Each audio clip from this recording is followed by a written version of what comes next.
Batata,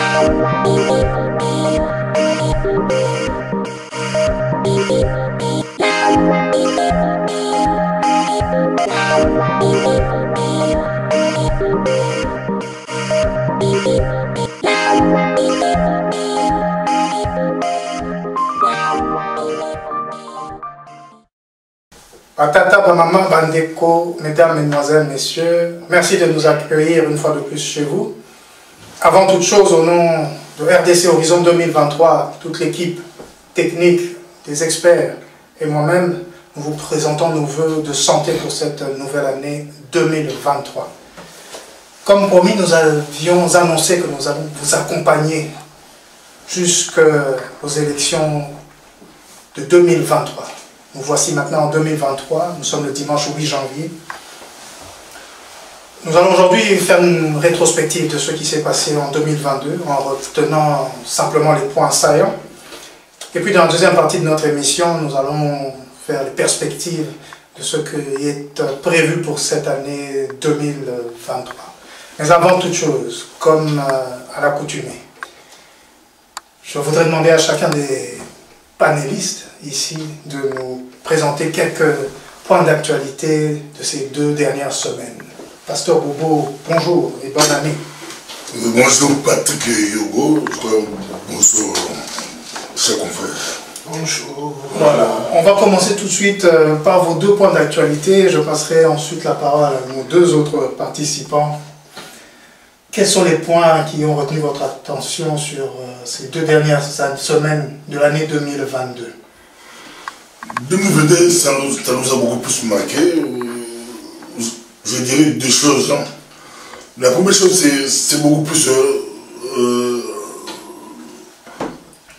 on dit, dernière sortie de monsieur Fortuna Bisselele qui demande, qui déclare, qui avoue que Tshisekedi avait proposé à Kagame, j'ai des minéraux chez moi qui vous intéressent. Vous avez la possibilité avec votre carnet d'adresse de contacter les investisseurs. Je crois arriver, on parle du Grand Congo, du Grand Zaïre, du grand pays qui va aller chez un petit pays, le Rwanda, pour que le Rwanda puisse nos minéraux, nos matières premières, nous chercher des acheteurs. Je dis que là c'est grave. Directement, j'ai compris directement que la diaspora n'avait pas tort quand on disait que le pays est occupé sous les Rwandais. C'est les Rwandais qui nous dirigeaient. Ça répète tout. Qui est cette personnalité que vous venez de citer?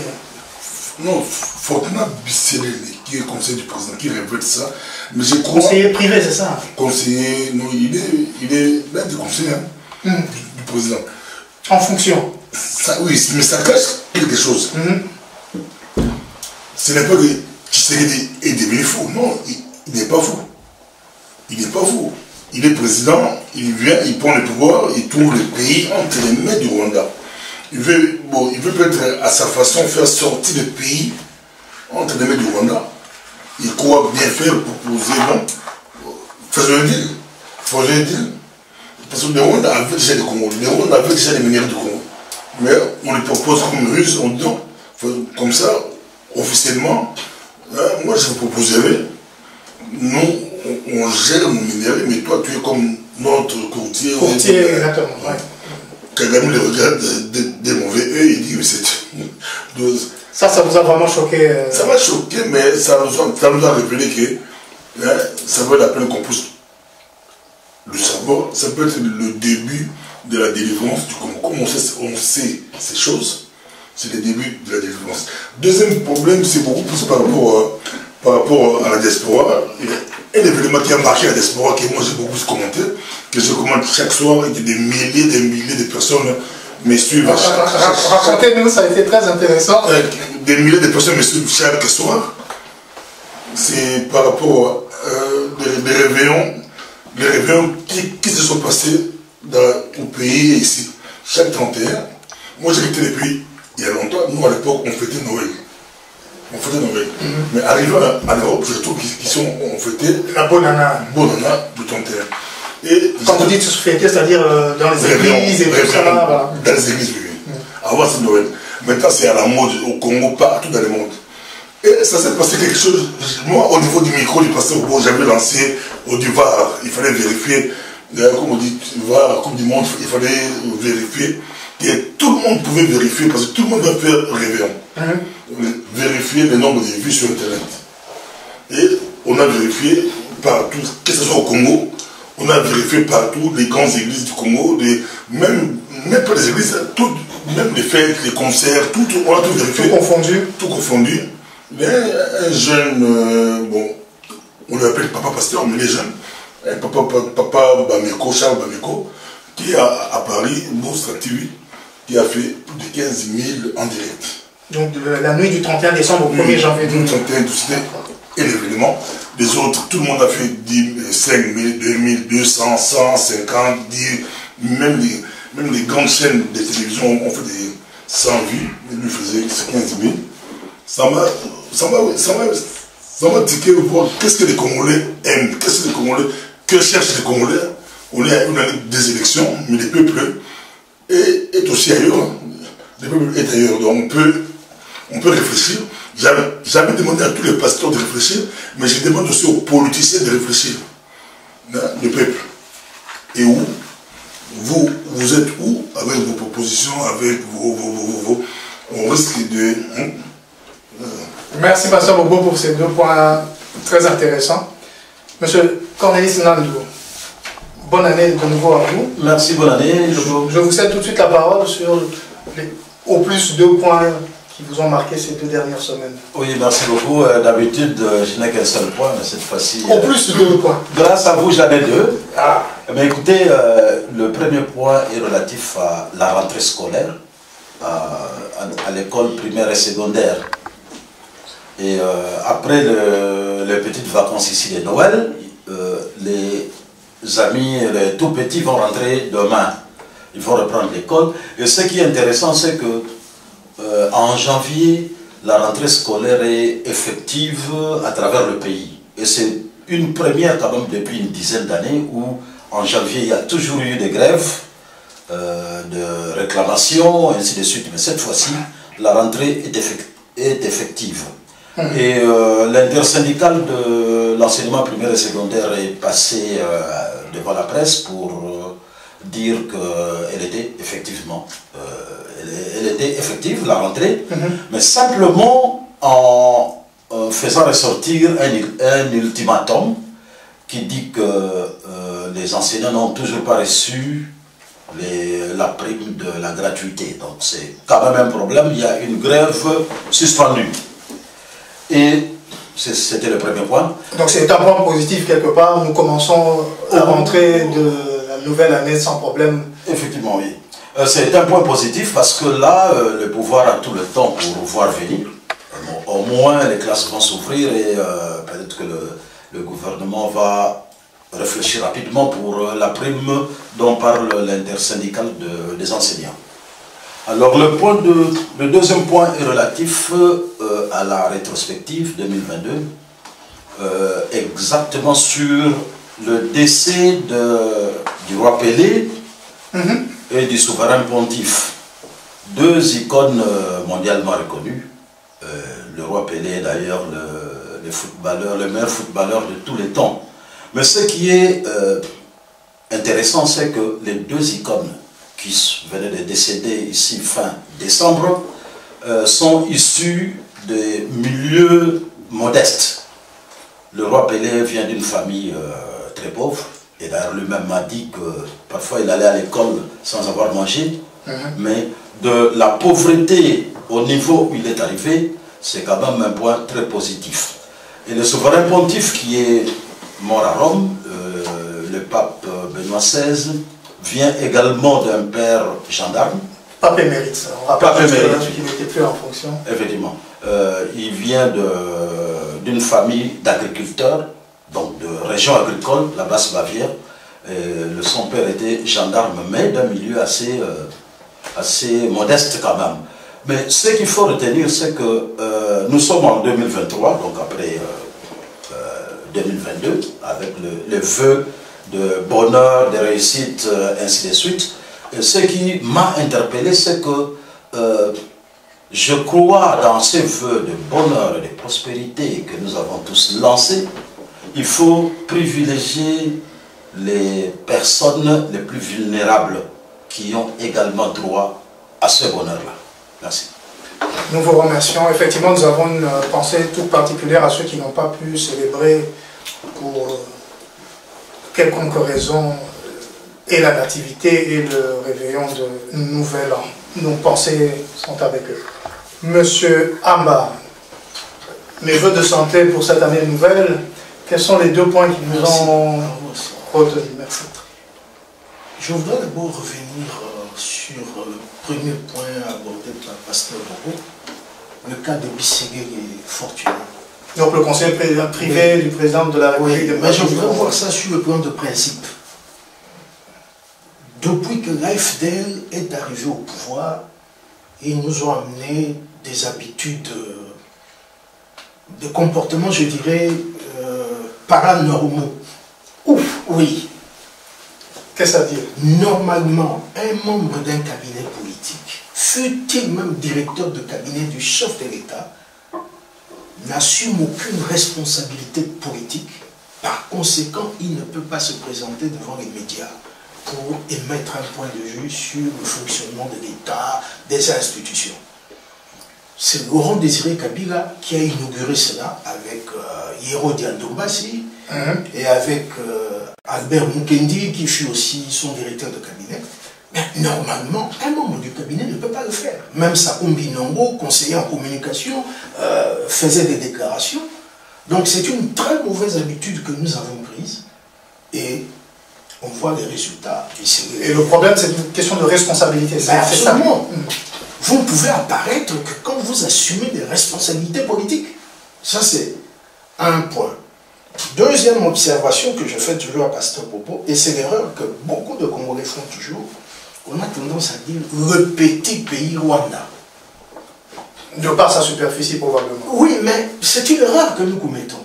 C'est un pays qui est gouverné avec efficacité. Nous devons arrêter avec cette histoire petit pays. Nous, on est grand pays, mais nous sommes dans un désordre. Nous sommes dans une sorte de chaos politique. Efficacité, c'est pas des Lubongi ou Lubongi, c'est des grands menteurs aussi. Hein. Oui, c'est vrai.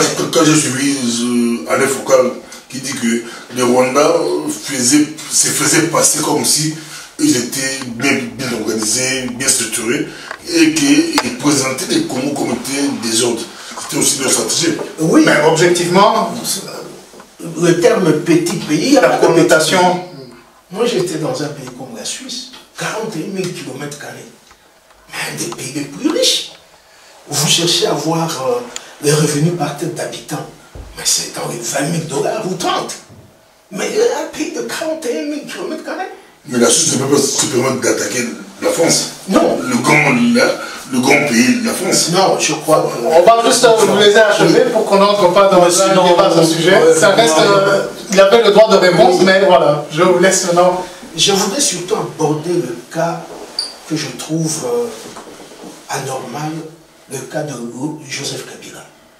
Sénateur à vie de la République démocratique. Quand on lit la loi portant statut d'ancien chef d'État, cette loi, je résume simplement un passage, dit que l'ancien chef d'État a un devoir de réserve. Devoir de réserve signifie un devoir de loyalisme particulier. C'est-à-dire que vous ne devez pas tenir des discours de nature à perturber le bon fonctionnement des institutions, etc. Or, qu'est-ce qu'on voit ces derniers jours? Les cadres dirigeants du PPRD, notamment Emmanuel Chadari, donc le parti de Joseph Kabila, sont montés au créneau avec tant d'autres pour dire écoutez, nous ne nous sentons pas concernés par l'enrôlement. Pour que nous participions aux élections, il faut qu'on renouvelle, on réforme le bureau de la CENI, etc., etc. Mais moi, je considère que là, il y a une rupture. Kabila a écorné le devoir de réserve. Mais est-ce que c'est Joseph Kabila qui s'est exprimé ou ce sont les membres du parti? Ce sont partis. C'est son parti. Je crois qu'il n'y a rien qui peut se faire dans ce parti sans son quitus. Oui, mais d'accord, mais Amba, je voudrais quand même intervenir parce que c'est assez flagrant quand même. Moi, je crois que ici, comme a dit Patrick, Joseph Kabila a maintenu, disons, continue à maintenir la réserve en question parce que vous n'avez pas vu Kabila de 2019 à aujourd'hui devant la presse. Non, il a maintenu son devoir de réserve. Mais aujourd'hui que nous sommes en période préélectorale et que les autres partis sont sur le marché, moi je crois que le PPRD, par son secrétaire général, a le droit légitime de parler. Sinon alors, comme disent les communicateurs, ils sont en retard de communication. Moi je crois que le parti a le droit de parler. Joseph Kabila, non. Monsieur Amba, si vous pouvez donc continuer votre argumentation. Joseph Kabila joue un rôle ambigu dans cette histoire. Il est régi par cette loi qui porte statut de chef d'État. Cette loi est claire. Devoir de réserve. Jusqu'à quand, on ne dit pas. Et d'ailleurs, il y a un débat actuellement. Est-ce que Kabila est éligible pour le poste de président de la République? Les partisans disent oui. La Constitution dit... La Constitution dit... Je peux vous poser une question, c'est Kabila a parlé où? Non, oui. Kabila n'a pas parlé. Kabila n'a jamais parlé. Cet homme... Mais quand vous parlez des droits de réserve... Le devoir de réserve. C'est-à-dire qu'il ne posait aucun acte. C'est ce qu'il fait toujours. Il fait ça, il respecte ça scrupuleusement. Il est l'initiateur du PPRD. Mais oui, Ce que le PPRD fait, ce que le PPRD dit, ça a reçu le go ahead de Kabila. Ça, c'est certain. Oui, mais si non. c'était contraire, non, pardon. il ne le ferait pas. Non, pardon, Baudouin, nous sommes dans les faits. Voilà, dans les faits, je crois que vos deux camarades ont bien précisé que Joseph Kabila ne s'est pas encore exprimé. Son silence est assourdissant à travers ses hommes. Bon, nous accordons, mais... C'est comme qui disait, je crois, Zachary Ouawa, qui me suit peut-être. Oui. Lui disait que Kabila doit dire quelque chose. Oui, mais Kabila, on attaque le droit de réserve de Rwandais. Lui, il dit Kabila doit s'exprimer. Kabila voulait quelque chose. Ça fait le buzz. Ça fait le buzz. Il aller plus loin. Regardez les déclarations de son épouse. Ah, démocratie, Azana parent naïe. Donc, selon elle, Kabila, Joseph, c'est le père de la démocratie. Il y en a beaucoup qui le pensent comme ça, mais elle n'a pas de... Je n'ai pas de demande. Mais Baudouin. Mais nous n'allons pas en faire un débat. Merci d'avoir cité le mari. Je ne sais pas, on le dit. Non, c'est c'est-à-dire, quand on réfléchit, on dit l'homme profite de ce silence pour pousser d'autres à parler à sa place. Il parle par procuration. Avez-vous un second point d'actualité qui aurait attiré votre attention? Non, je m'arrête là. Nous gardons ce point puisqu'on y reviendra. Donc Kabila Zalakler, comme a dit Zachary. Tout à fait. Zachary a dit Kabila Zalakler. Non, c'est Amba dit le contraire. Kabila pour sa clarté. Kabila, non, Amba dit Kabila ne doit pas parler. Mais contrairement à ça, Jacques le dit, Kabila doit parler. Excusez-moi, Monsieur Abachamel, On le disait. vous savez, en septembre 2016, je vois qu'on fait bloc contre vous aujourd'hui. mais c'est très bien. Ah ben c'est bien là. En septembre 2016, Zoé Kabila, pour la première fois, a accordé un entretien à Jeune Afrique. Nous nous en souvenons. Il a dit, nous ne sommes pas prêts à céder le pouvoir à n'importe qui. Voilà, nous l'avons dit. Dites-moi, il parlait au Par la nom voix de- des armes. Il avait quelle fonction? C'est le frère de Monsieur le Président. Ouais. Vous comprenez alors ce que monsieur Amba voulait dire? Oui, mais le président lui-même. Nous, on veut lui-même le président. Il a glissé pendant 2 ans. Le droit de réserve est là. Kabila respecte Le devoir de le réserve. principe. Merci, Le droit de merci, réserve, merci. oui. Excusez-moi. Il est bien conseillé. Ah oui. Il a dit- Il ne parle Il parle pas. Mais le message passe. Et monsieur Amba a entendu le message. Alors, l'année commence très très bien, mais avant toute chose, on va quand même faire cette rétrospective que nous vous avons annoncée. En quelques points, nous ne savons pas qui est le père de la démocratie, mais nous sommes dans la Troisième République avec sa constitution, promulguée par le président Joseph Kabila en 2006. Et l'état de droit auquel nous aspirons tous, a-t-il connu des évolutions? A-t-il progressé? Lorsqu'on jette un regard sur l'année 2022, nous avons observé qu'il y a eu beaucoup de gens qui ont été attraits devant les tribunaux pour diverses raisons, très souvent des infractions de détournement de deniers publics et autres. Ils ont été jugés, condamnés, privés de liberté, sanctionnés par des amendes et autres. Et on a constaté aussi qu'il y avait beaucoup qui ont été soit libérés, soit graciés. Autant dans la présidence de la République que dans le gouvernement. Alors j'aimerais vous poser à chacun, à l'un et à l'autre, ce que vous pensez de cet état de droit. Est-ce que nous avons avancé durant cette année 2022 dans l'exercice de cet état de droit où la loi est au-dessus de tous et nous sommes soumis à la loi? Pasteur Pobo. J'ai commencé par une blague. On a laissé là le père de la démocratie. Moi je dirais il faut chercher d'abord la mère de la démocratie. C'est la mère qui va dire la vérité. C'est la mère qui connaît les pères. Parce qu'on a déjà deux pères. Il y a Mobutu qui s'est dit que c'est le père de la démocratie. Il y a Etienne Tshisekedi qui dit aussi c'est lui, qui disait aussi c'est lui le père de la démocratie. Donc deux papas, c'est la mère qui va nous dire qui est le père de la démocratie. La mère étant le peuple. Bon, allons-y. Bien compris. Ici, est-ce que si on prend Tshisekedi par rapport à Kabila, on a progressé. D'accord. Ça, il n'y a pas eu de débat, on a progressé, à moins que vous soyez de mauvaise foi. Kabila Tshisekedi, avec Tshisekedi, on a vraiment largement progressé. Mais Tshisekedi, par rapport à la démocratie, par rapport au discours de l'UDPS, qu'on nous a toujours, en tout cas, on patauge. Donc en 2022, quand on regarde tout ce qui s'est passé, d'abord il y a eu des procès, ce qui est très bien, donc l'avancée dont vous parlez est manifeste. Les gens ont été condamnés, ont été privés de liberté, sanctionnés, et puis... Libérés par la justice, c'est pas que c'est libéré. Donc, par rapport à la démocratie, on a quand même progressé, mais on sent comme si, par exemple, si je prends le dossier Kabound et BA, si on prend Kabound et BA, c'est comme si il y a un mauvais et il y a un bon. BA qui ne parlait pas, BA qui était respectueux par rapport au président, depuis qu'il a été coincé, malmené, maltraité, il est resté fidèle, calme. Lui, le président dit que bon, le président le laisse sortir, venir prendre des soins, mais qu'il a eu une dépression. Kabound qui est un peu têtu, qui est turbulent, qui est menacé, qui a fait des déclarations. C'est comme si la justice suivait le tempérament de Tshisekedi. S'il est en colère, toi, on te coince. Lui sourit, toi, on te libère.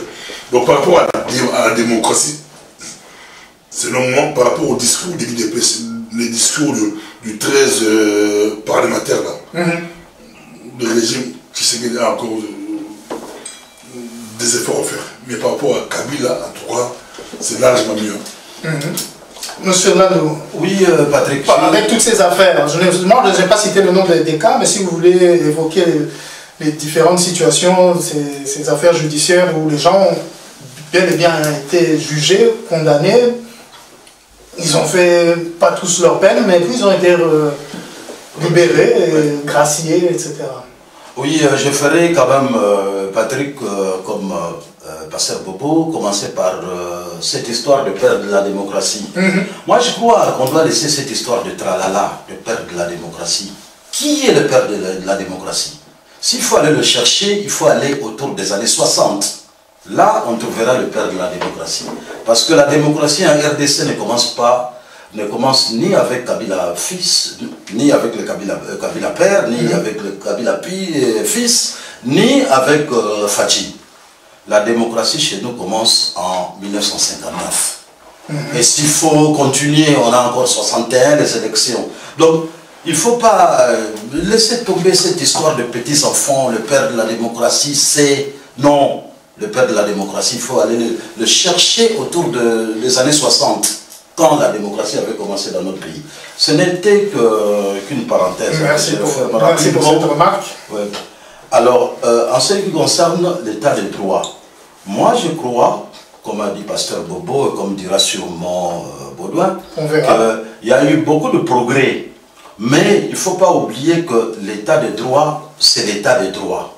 Il ne faut pas parler d'un état de droit à 3/4 ou un état de droit à la moitié. Il faut que l'état de droit soit un état de droit. Et qu'est-ce que nous avons remarqué? Pasteur Bobo d'ailleurs avait un peu effleuré l'histoire, c'est que quand l'humeur est bonne, on ne vous arrête pas. Et quand l'autre est de mauvaise humeur, on vous arrête. Nous avons vu par exemple, comme on parle toujours des faits, nous avons vu plusieurs arrestations. Je veux plutôt axer mon propos sur les journalistes qui ont été arrêtés. On rappelle que vous-même vous êtes je suis journaliste et donc je suis quand même parmi les premiers à être concernés. Il y a eu Yves Bouya qui a été rapidement agrafé et amené à Makala. Il avait eu un problème avec Israël Mutombo qui... Donc un conflit interprofessionnel. Interprofessionnel, oui. Alors il y a également... avant lui, il y a eu Jimmy Kitenge du PPRD, communicateur du PPRD, qui a rapidement été pris et amené à Makala. Et toujours dans cette histoire de... Et ces deux-là sont toujours en prison ou ils sont... oui, à ce que je sache, ils sont toujours en prison. Jimmy qui est toujours en prison.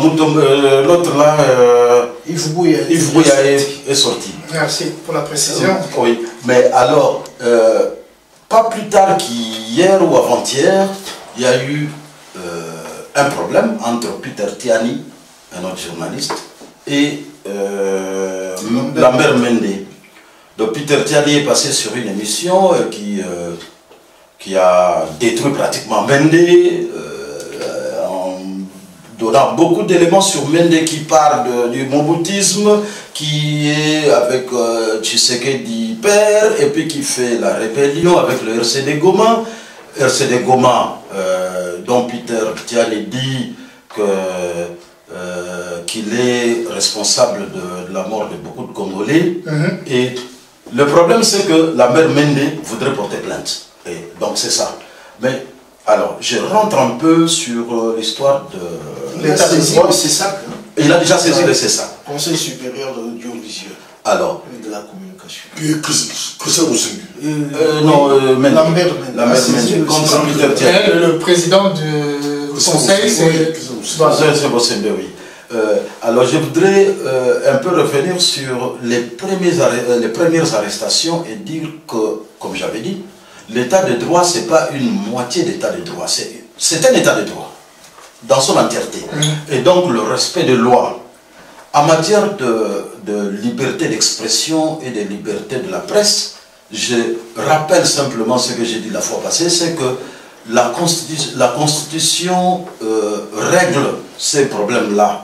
Et la Constitution nous dit qu'en cette matière-là, la liberté est le premier principe à respecter. La liberté de la personne. Et quand il s'agit de liberté d'expression, on dit qu'il y a des principes qui ont été édictés pour encadrer cette liberté de la part du journaliste. Il y a d'abord le droit de réponse qui existe. Et ça, on en parle. Le législateur a prévu que le journaliste est le socle même de cette liberté, de cette démocratie. Et donc on ne peut pas arrêter les journalistes comme on veut. C'est réglé par la Constitution qui dit que quand le journaliste a fauté dans ce qu'il a dit ou dans ce qu'il a écrit, la première chose à faire, c'est le droit de réponse. Donc la personne lésée est obligée de demander que sa version soit publiée par le même média. C'est ça le droit de réponse. La deuxième étape est le tribunal de paix. Je l'ai dit ici il n'y a pas longtemps. Et donc, on ne peut pas prendre le journaliste à la sortie du studio et l'amener chez le juge et directement à Makala pour ce qu'il a dit ou pour ce qu'il a fait. Voilà. Merci. Merci beaucoup. Alors, nous allons voir avec M. Amba ce qu'il a dit ou ce qu'il a écrit. Ce qu'il a écrit. S'il a d'autres éléments à nous apporter par rapport à cet état de droit. Voilà que ce soit, je précise encore, à la présidence de la République, dans le gouvernement, et je passe les entreprises publiques, il y a eu beaucoup de condamnations judiciaires, et puis on observe que les gens sont mis en liberté assez rapidement. Nous avons l'impression qu'ils sont libérés assez rapidement. Monsieur Amba, avez-vous la même impression? Bon, je vais peut-être compléter mes précédents. C'est quoi l'état de droit? Il faut qu'on commence par définir ce terme, parce que beaucoup de gens utilisent le terme état de droit sans aller en profondeur. Schématiquement, c'est un état où règne la primauté du droit, c'est-à-dire que grands ou petits citoyens sont soumis aux mêmes lois. Et je dis tout de suite, je ne fais pas l'avocat du diable, l'état de droit ne s'est jamais décrété.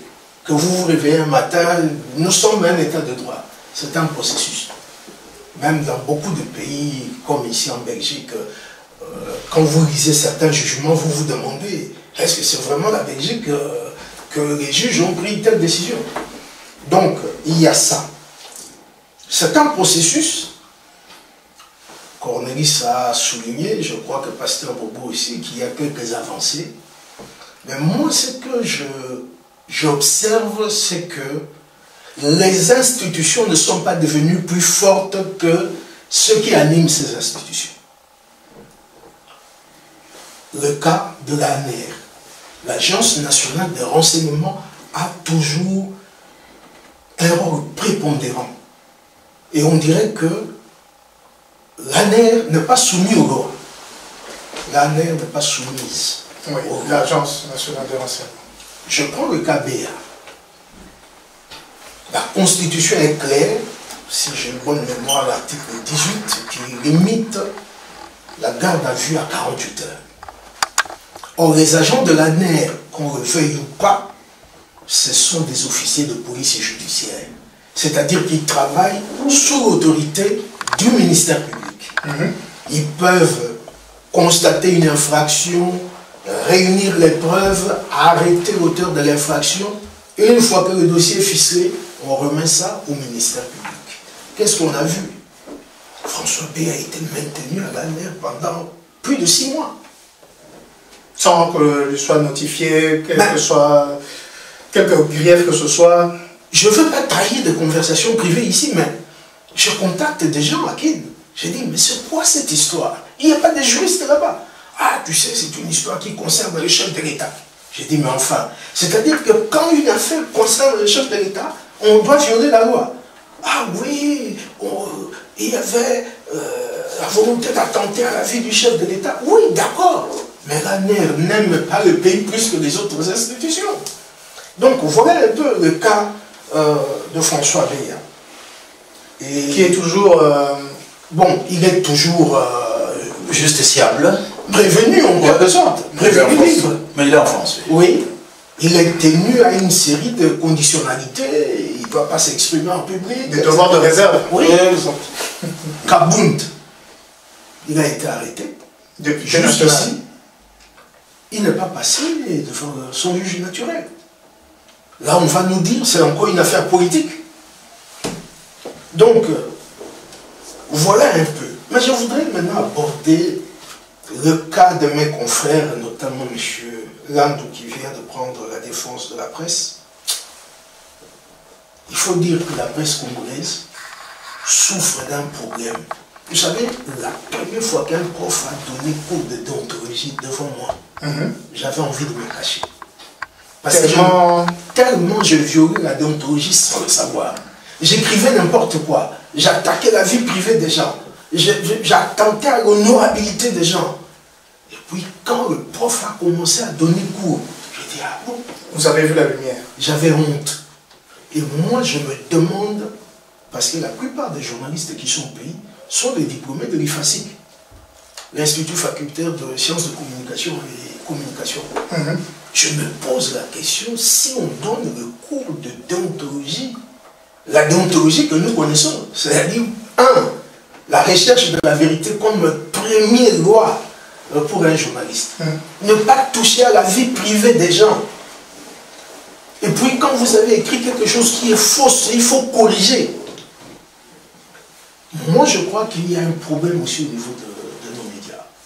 Parce que quand je me réfère à l'intervention de Tiani, mais il s'est attaqué à l'honorabilité de Mende. Quoique... En se basant sur des faits, sur le fait. Ou en... Il n'a rien inventé. Ou c'était juste de la diffamation. Si vous lisez la jurisprudence en France, vous pouvez écrire que Fogani est un pédéraste. Tout le monde sait que c'est vrai. Mais puisque vous l'avez dit, vous avez porté atteinte à son honorabilité. Et vous allez devoir lui payer des dommages et intérêts. Pourtant, vous avez dit la vérité. Donc, il y a un problème là. Donc, il a bien dit la vérité. Tiani, je me demande si c'est ça le rôle d'un journaliste. De venir attaquer un individu. Se servir d'un média pour régler ses comptes avec un individu. Voilà. Merci, merci beaucoup. Je ne sais pas si quelqu'un veut rebondir sur ce dernier point. Sinon, nous allons passer à un autre point qu'on va survoler, mais on l'a plus ou moins survolé. En 2022, la bonne gouvernance, est-ce que nous avons pu constater du progrès, peut-être en 2-3 mots chacun, sur la gestion de la chose publique, des deniers publics, de la gestion des ressources humaines? Pasteur Bobo, est-ce que vous sentez qu'il y a eu la bonne gouvernance ou vous mettez ça sur le compte de ceux dont vous aviez déjà parlé par rapport à l'état de droit, qu'il y a eu des avancées, mais que nous n'y sommes pas encore? En tout cas, 2022, on nous promet, il y a eu beaucoup de promesses. On va essayer de voir, nous, au niveau des médias ou au niveau de la diaspora, on n'a pas senti cela. On attend, il y a des promesses que ça va aller, ça va aller. J'ai fait beaucoup d'émissions ces derniers temps. J'ai discuté avec des gens où c'est beaucoup de promesses. Ils ont beaucoup promis que ça va aller mieux, ça va aller mieux. Mais dans les faits, nous sommes toujours dans l'attente. Dans les faits, c'est toujours dans l'attente. Même beaucoup de personnes qui ont été nommées dans les PCA, les PC, tout. Dans les entreprises publiques. Beaucoup n'ont pas encore commencé. Ils n'ont pas encore commencé à travailler. L'argent ne suit pas, il faut les financer. Monsieur Landou, est-ce que vous avez, vous, le sentiment qu'il y a eu la bonne gouvernance à évoluer? En quelques mots, on ne va pas entrer dans les détails, juste qu'on puisse, en jetant un œil sur 2022, on se dit, bon, où est-ce qu'on en est? Hugo, si il ne faut pas entrer dans les détails, il ne faut pas parler du sujet, parce que quand on parle de la bonne gouvernance dans ce régime que nous connaissons aujourd'hui, je crois qu'il y a beaucoup de choses à dire. Et je vous laisse. Il faut pas un sujet. Un seul, merci beaucoup. Mais le tout dernier sujet simplement, c'est Félix Tshisekedi va au Kasaï, parce qu'il a passé la Noël à Mbandaka, et le Nouvel An... Non, il n'a pas passé à Mbandaka. Il quitte le 24. Oui. Il n'a pas passé Noël à Mbandaka. Oui, mais d'accord, mais il est allé là-bas à l'occasion de Noël. Il quitte Mbandaka le 24. Il passe sur Noël, je crois, à Kinshasa, je ne sais pas. Oui, il passe le 31 en Bojumé. Oui, voilà. C'est pas la même chose. Mais excusez-moi. Pasteur Bobo a voulu préciser, il sait pourquoi. Il sait, Pasteur Bobo est de Mbandaka, donc il est de on voulait qu'il passe, voilà, qu'il passe Noël là-bas. Les gens de Mbandaka voulaient qu'il passe Noël à Mbandaka le 25, minuit, qu'il crie avec eux, joyeux Noël. Mais merci beaucoup, Pasteur Bobo. Il quitte Mbandaka. Oui, merci beaucoup, Pasteur Bobo. Mais de toute façon, au Kasaï, il est resté. Oui, le président de la République est allé à la Noël à Mbandaka, même s'il ne passe pas la nuit. Et le Nouvel An, il va dans les Kasaï, qui est son fief naturel. Bon, on parlait de la bonne gouvernance et le président de la République a été étonné de tous ces millions qui étaient décaissés pour deux projets. Il y a la route, je crois, Mweneditou, Mbujimaï, je crois, et l'université de Kananga, de Mbujimaï plutôt. Mais je vous dis, notre pauvre président, il était étonné de voir que l'université dont on disait que les travaux étaient largement avancés n'était qu'au niveau de la fondation. Et après combien de temps du lancement ou de l'inauguration du projet? Ben, je ne sais pas combien de temps, mais dans tous les cas, après 8 mois, oui, dans tous les cas, il y a même eu, on en a parlé off the record, hein, je crois que d'autres vont y répondre, il y a même eu une contradiction entre deux sources.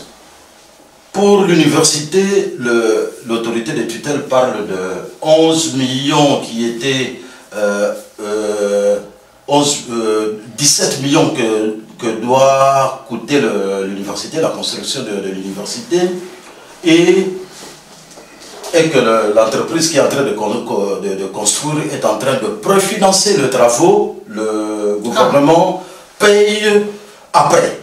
Ce qui est quand même assez original, hein, mais il y a sûrement... Je crois que c'est une entreprise nationale, c'est des Congolais. Non, c'est une entreprise congolaise, mais avec des Chinois là-dedans, c'est le grec. Ils aiment leur pays qui finance le projet. Oui, d'accord. Alors, je disais qu'il y avait une contradiction entre deux sources en ce qui concerne la construction de cette université, parce que l'autorité de tutelle parle de 17 millions pour la construction de toute l'université, alors qu'une autre source, qui est Isabelle Kibasa Maliba, qui est le DG d'une société privée qui gère l'argent de RAM.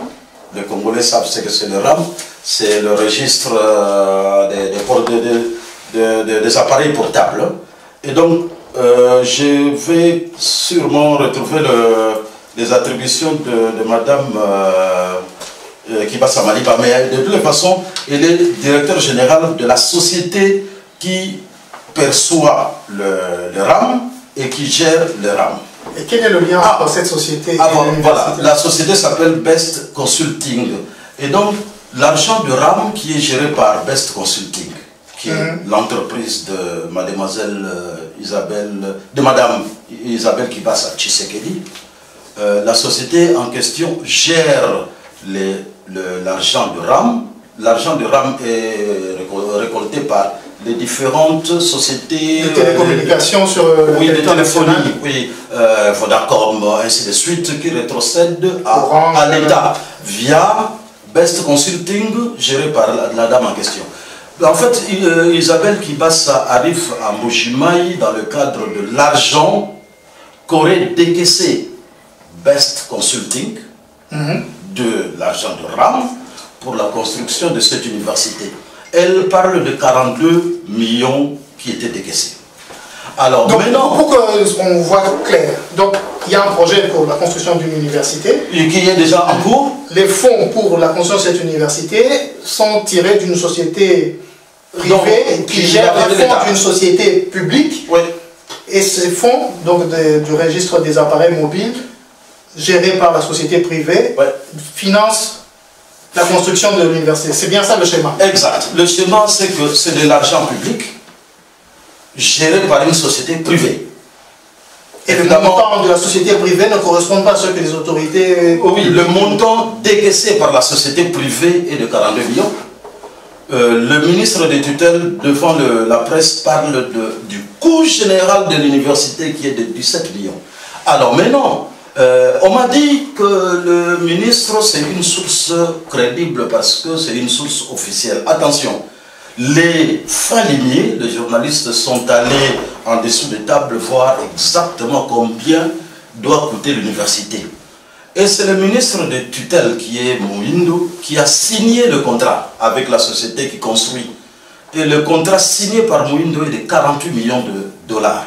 Les documents existent. Donc on se rapproche plus du montant par la société privée. Par la société privée. Et donc je me dis que ces politiciens, ils croient peut-être que nous sommes des petits enfants, ou ils croient peut-être que la politique c'est le fait de mentir. Non. Mounindo en question qui parle de 17 millions a signé un contrat de 48 millions. Donc pourquoi il parle de 17 millions? Mais dans tous les cas, même s'il parle de 17 millions, c'est qu'il y a toujours un problème parce que 42 millions ont été décaissés. Où sont partis ces 42 millions? Donc il y a un vol quelque part. La bonne gouvernance, il y a encore des cas. Il lui dit que rien n'a été décaissé, c'est juste. Exactement. Rien n'a été décaissé, il dit que. La société préfinance. Le problème, c'est 18% qui ont été 18% du 7 millions qui étaient payés par l'État. C'est vérifiable du tout. Ouais. Il dit que l'histoire des 42 millions, c'est des bobards. Oui, des bobards. Mais justement, le problème qui est là, c'est que l'histoire de 17 millions dont parle le ministre, c'est des bobards. Parce que le document qu'il a signé est de 48 millions, pas de 17. Quand on vérifie un sous, on voit que c'est 48 millions que doit coûter la construction de l'université en question. Donc les bobards, c'est de deux côtés. Et de toutes les façons, moi je dis que même si c'est des bobards par rapport à ce que dit le ministre, mais les 42 millions ont été sortis. Ils sont où?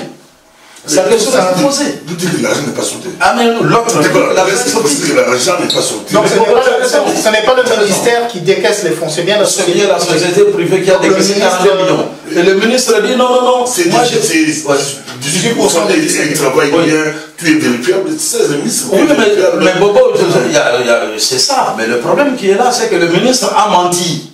Parce que l'université ne coûte pas 17 millions. L'université coûte 48 millions. Nous espérons que vous n'êtes pas en train de diffamer. Non, selon le document que lui a signé. Entre les deux groupes, voilà, non. Est-ce que le document c'est des vrais? C'est des vrais, mais puisque le document existe, il faut le connaître. Ce sont des journalistes qui sont allés. Très bien, très bien. Je peux vous donner la source. Très bien. Je savais que M. Jean doit aller nous. Non, je voulais terminer par là. Je voulais terminer par le fait que, attention, nous sommes en train de débattre ici, mais le président de la Cour des comptes s'est déjà saisi du dossier. Donc il y a déjà une enquête qui est diligentée. Là c'est bon. Oh, oui. Voilà. Donc on va connaître la vérité. On un peu plus. Oui, mais je vous dis déjà que la Cour des comptes a déjà le document. Le document que Moïse doit signer de 48 millions. Moi, nous avons des députés qui crient au Parlement là, qui est connu, très connu à faire et il a même dit que il a même dit que le régime de Fathi est trop dictatorial. Il l'a dit. On va s'arrêter là. Il intègre l'union sacrée. Donc, si c'est vrai, les cons n'ont pas de chance. Non, on n'a pas de chance. Merci à tous les deux. La bonne gouvernance, c'est un exercice qui n'est pas facile. Non, même ici en Belgique, on remarque qu'il y a beaucoup de choses dans la transparence de la gestion. Il y a beaucoup de soucis. Tout récemment en Belgique, pour ceux qui vivent ici, tout le monde sait bien ce qui s'est passé dans le Parlement wallon avec le greffier, etc. Monsieur Amba, d'un dernier mot sur cette question de bonne gouvernance, sur l'année 2022, est-ce qu'il y a quand même des éléments positifs, des satisfaits qu'on peut souligner ou le chemin est encore long? Non, je crois que, pour ne pas être négativiste, ce qu'on peut retenir de positif, c'est que il y a beaucoup plus de liberté maintenant. Il y a une ambiance libérale qui règne au pays, en dépit des arrestations par-ci par-là des journalistes. Aujourd'hui, on peut insulter Félix dans un média, vous sortez. D'ailleurs, vous l'appelez toujours par son prénom? Oui, voilà, Félix Tshisekedi. Mais je voudrais mettre l'accent surtout sur les arrestations qui se sont terminées, comme disent les Belges, en queue de boudin, en eau de boudin. Il y a comment il s'appelle, Caméré, qui a été arrêté dans une grosse histoire. On parle de 56 à 57 millions de dollars qui ont été décaissés pour le fameux 100 jours, le programme 100 jours. Je voudrais un peu ajouter une précision. Le 58 millions, ce n'est qu'une partie de ce qui a été décaissé, mais le programme de 100 jours, c'était plus ou moins 500 millions qui étaient déjà sortis. Oui, c'était juste une précision. Continuez. Oui. Vital Caméré a été poursuivi, comme nous le savons, et puis on n'a pas vu clair. Aujourd'hui, il est pratiquement absous. Or, tout le monde se demande, Wapi Mbongo. Il n'y a aucun responsable, mais l'argent a été détruit. Oui, tout à fait. On passe maintenant à, par exemple, Willy Bakonga, ministre de l'Enseignement. Lui aussi, il était suspecté, quoique on peut dire qu'ils sont présumés innocents, mais il a été suspecté. Jusqu'à ce qu'il y ait un jugement définitif. Mis en détention. Et puis, il était Nigongondo. Quels sont ces titres-là? Étiqueté ancien ministre de la Santé. Étiqueté UDPS. Donc, ce sont des gens qui devaient briller par leur exemplarité. UDPS diaspora. Voilà. Il a été arrêté et relâché rapidement. Et même Boudimbo a été arrêté une fois, enfin il était interpellé. Ça affaiblit un peu l'image du chef de l'État qui n'a cessé de parler de l'État de droit, de la lutte contre la corruption. Donc ça affaiblit un peu ce credo du pouvoir. Merci beaucoup, M. Amba. Mais voilà, on va avancer dans l'édition de ce soir. Nous finissons la rétrospective de 2022 par la question sécuritaire, évidemment. Nous n'allons pas parler beaucoup de la situation sécuritaire à l'ouest du pays, au centre, mais on va se focaliser sur l'est. Non pas que c'est moins important, mais par souci d'efficacité dans cette émission. À l'est de la République, voilà que l'état de siège qui a été décrété par ordonnance présidentielle le 3 mai 2021. Ça fait donc 615 jours, je regarde les notes, c'est-à-dire 1 an, 8 mois et 5 jours à dater de ce 8 janvier 2023, que 2 provinces de la République démocratique du Congo sont sous le régime de l'état de siège, le Nord Kivu et l'Ituri. Pendant que cet état de siège est en cours, tout en vous rappelant que c'est une situation exceptionnelle et qui devrait être temporaire. Donc voilà 1 an, 8 mois et 5 jours qu'il y a l'état de siège. Et pendant ce même temps, les plus de 120 groupes armés qui pullulent dans l'Est de la République démocratique du Congo voient peu à peu leur activité se faire encadrer par des sommets, des mini-sommets pour essayer de trouver une solution.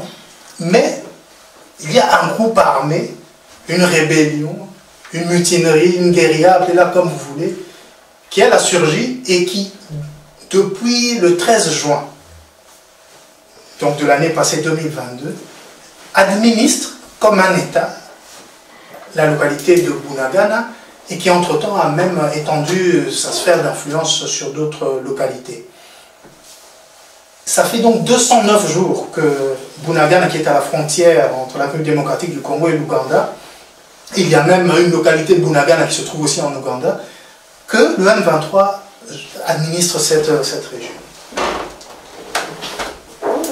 Il y a des forces conjointes qui ont été mises en place par le gouvernement, avec l'armée ougandaise, avec l'armée rwandaise, pour lutter contre d'autres groupes rebelles, notamment les ADF en ce qui concerne l'Ouganda, et les FDLR en ce qui concerne le Rwanda. Mais rien n'y fait. La situation continue, les populations se font déplacer, les gens sont violés, privés de leurs biens, de leurs propriétés. Et puis, chemin faisant, la République démocratique du Congo a usé de tout son poids diplomatique pour obtenir des avancées, pour pouvoir régler ce problème du M23. Aujourd'hui, nous avons une force régionale, celle de la communauté économique de l'Afrique de l'Est, qui joue un rôle de tampon et qui surveille le retrait progressif du M23, puisqu'on va surtout parler de ce groupe-là. Il y a eu beaucoup d'éléments qui ont été dits, chers panélistes, sur ce M23. Soutenu par le Rwanda, les équipements que l'on voit, notamment les casques qu'il porte, tout ça semble venir de l'armée rwandaise. Je le dis en passant, on remarque qu'ils portent l'écusson de la République démocratique du Congo sur leur béret, etc. On a entendu parler d'espionnage, qu'il y aurait des Rwandais qui seraient en train d'espionner ou de préparer des coups d'État contre la plus haute autorité de la République démocratique du Congo. Et la MONUSCO est là dans tout cela depuis des décennies et qui, par la bouche de son secrétaire général, a fait remarquer que la force de frappe, la puissance de feu du M23 ne peut être contrée ni par la MONUSCO, qui d'ailleurs n'est pas une force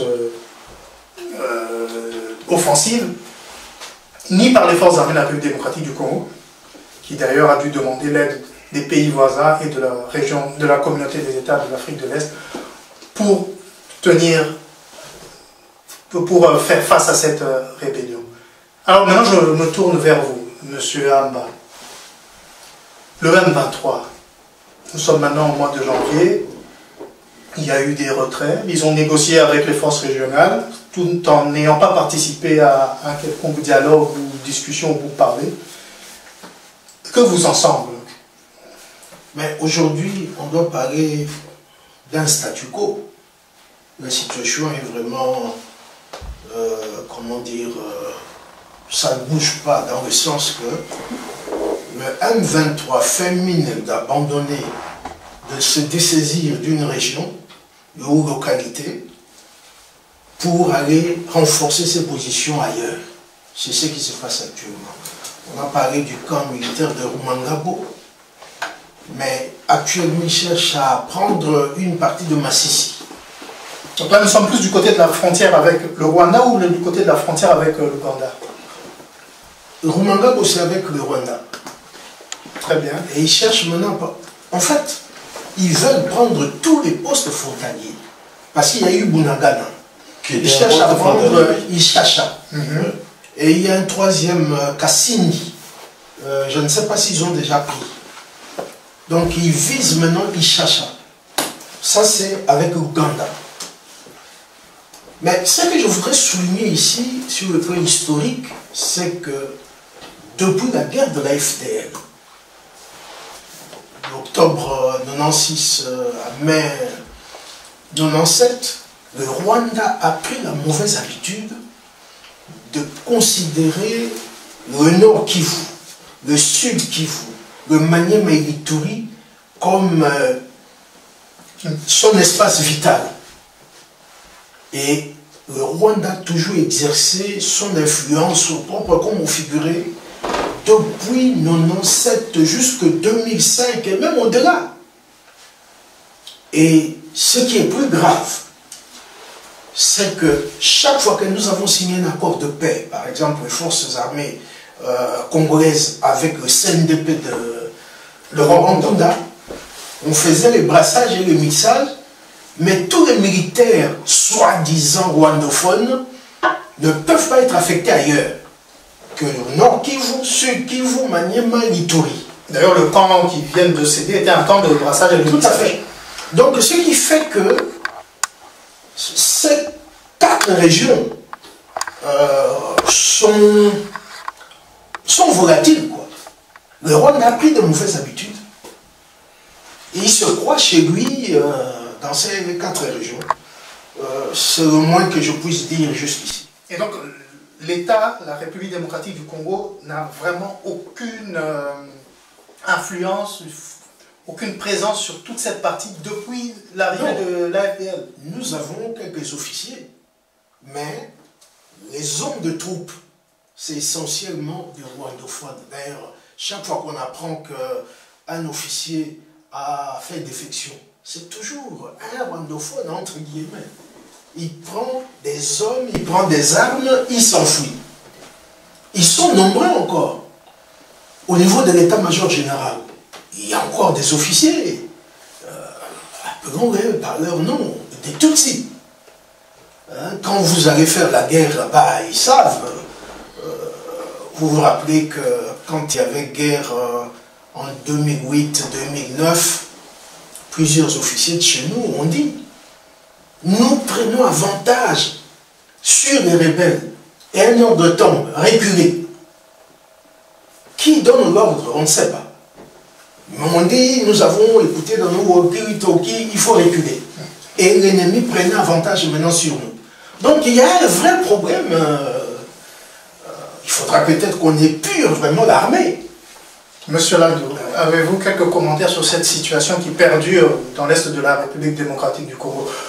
Pour rappel aussi historique, comme M. Lamba avait commencé à le faire, nous remarquons que les rebelles Tutsis de l'armée patriotique rwandaise avaient aussi cette habitude d'être dans un pays, l'Ouganda, de se former, de s'équiper, et puis d'aller attaquer leur pays d'origine, le Rwanda. Et finalement, ils ont arraché le pouvoir. Mais qu'est-ce qui explique que ces Tutsis, tels qu'on peut les identifier, ont plus ou moins la même méthode? Ils sont en Ouganda, au Rwanda comme réfugiés, ils se préparent, ils sont équipés, armés, et puis ils entrent cette fois-ci en République démocratique du Congo, prétendant qu'ils sont chez eux. Qu'est-ce que cela imprime chez vous? Oui, Patrick, merci. Mais je crois que la comparaison n'est pas très exacte parce que quand ils sont en Ouganda, ils sont réfugiés Tutsis rwandais. Qui attaquent, nationalité rwandaise. Oui, qui attaquent leur propre pays pour, en perspective d'un renversement de régime et rentrer chez eux. Et ici, nous sommes en... Oh là là, mon téléphone va redémarrer, ça va être terrible. Et donc, oui, ça va. Et donc, ici, nous sommes dans un autre schéma. Ici, comme a dit Amba, cette partie du Congo à l'est est considérée par le Rwanda comme étant un no man's land, ou devrait être considéré comme un no man's land, où tout le monde peut venir se servir, prendre un peu de minerais, ainsi de suite. Et aujourd'hui, le Rwanda est en train d'établir un certain couloir, de sécuriser un certain couloir à l'est qui lui permettrait d'acheminer le minerai volé au Congo vers les usines de transformation de Kigali. Mais ce que je voulais dire, je veux peut-être être dur quand même avec ce que je vais dire, parce que... Mais c'est important, on a besoin de voir plusieurs perspectives justement de cette situation. Oui, je crois que nous parlons de notre pays qui est en danger. Et le danger est là, bien visible. Vous savez, moi je dis que nous sommes victimes aujourd'hui de notre diplomatie agissante.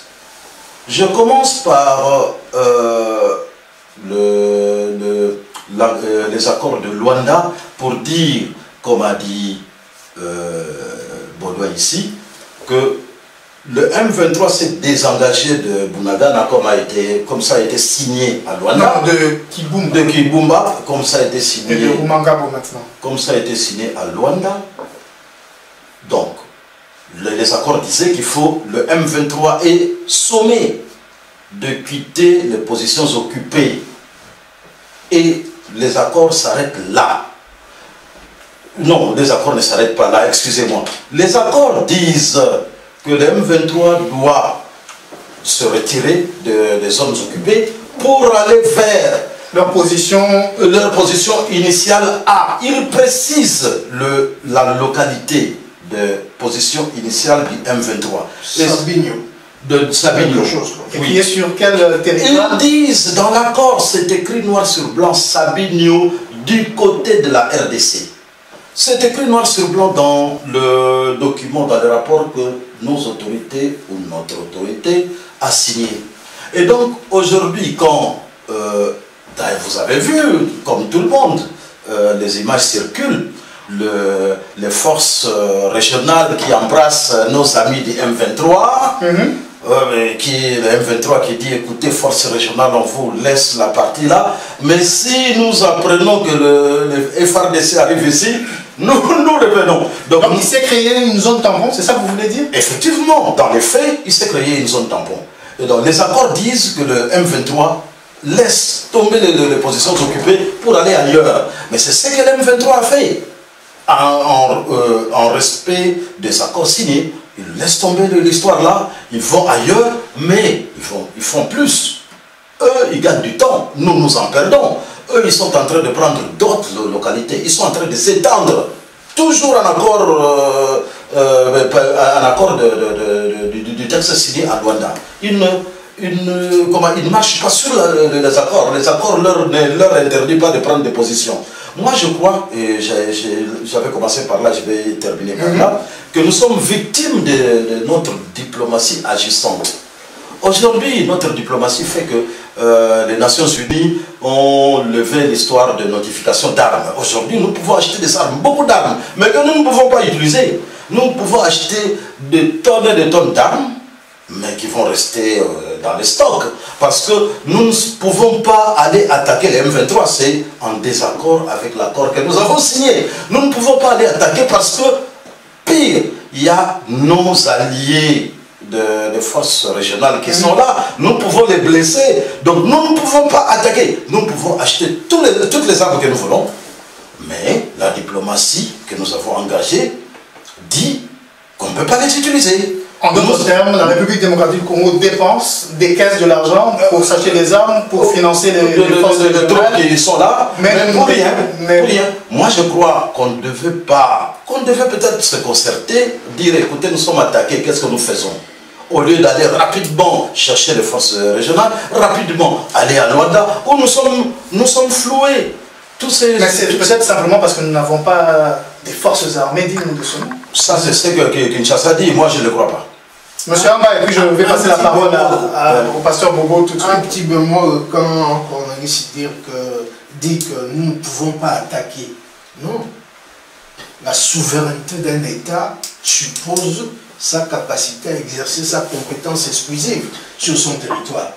Or, aujourd'hui, le Congo-Kinshasa n'est plus capable d'exercer cette compétence exclusive sur l'emploi de la force légitime. Oui, tout à fait. Donc nous ne pouvons pas attaquer. Et nous sommes en droit de bouter ces gens dehors. En droit. Le problème est de convenir avec ces gens-là parce que apparemment les forces régionales ne se comportent pas de la manière dont Félix semblait comprendre. Nous avons été floués que quand il venait, c'est pour acheter menu. D'ailleurs, il disait aux États-Unis ou en France, je ne sais plus, que les forces Bunagana, ça fait 209 jours. Pasteur Bobo, vous êtes resté très silencieux en souriant sous cap. Quelles sont les perspectives pour vous par rapport à cette situation de l'Est, particulièrement avec le M23, mais il y a bien d'autres groupes armés. Hein, non, c'est pas compliqué. C'est pas compliqué. Il faut dérwandiser, c'est un néologisme. Il faut dérwandaliser la RDC, c'est tout. Si on dérwandalise, tout va aller mieux. Comment dérwandiser peut-être. C'est pareil, le mot n'existe pas encore, on va chercher. Oui, mais comme on dit, il faut dénazifier. Oui. Dérwandaliser l'armée congolaise. Commencer par là. Commencer par là, c'est la solution. Parce qu'ils ont presque pris la partie Est. Avec leur brassage. Mais ils ont tous la nationalité congolaise, vous allez les expulser comment? Non, c'est des Rwandais. Non, ils ont fait la guerre, ils ont gagné des territoires, ils imposent la négociation, ils vous imposent leur brassage. Et en plus, ils ne vont pas loin, ils restent à l'Est. Ils gagnent. Et la solution simple que vous proposiez, c'est dérwandaliser l'armée. D'abord l'armée, pas le pays. Parce que le pays, ça sera compliqué. Les forces armées.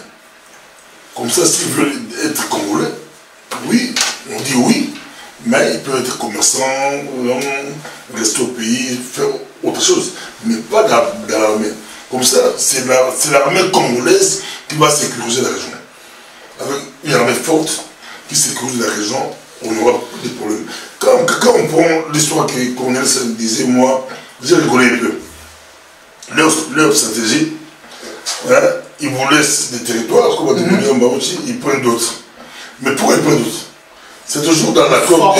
Ils ont l'accord de Douada. Donc, ils ont ces complicités. Donc, quand on libère là-bas, il faut laisser l'approche. C'est pour leur laisser le temps. East Africa. Ils vont aller prendre les autres. Quand vous le chassez, c'est encore pour East Africa. Donc, ils peuvent étendre les territoires et étendre aussi la zone tampon. Donc, c'est avec la complicité de la force. Ils préfèrent que les 23 gagnent du terrain pour eux.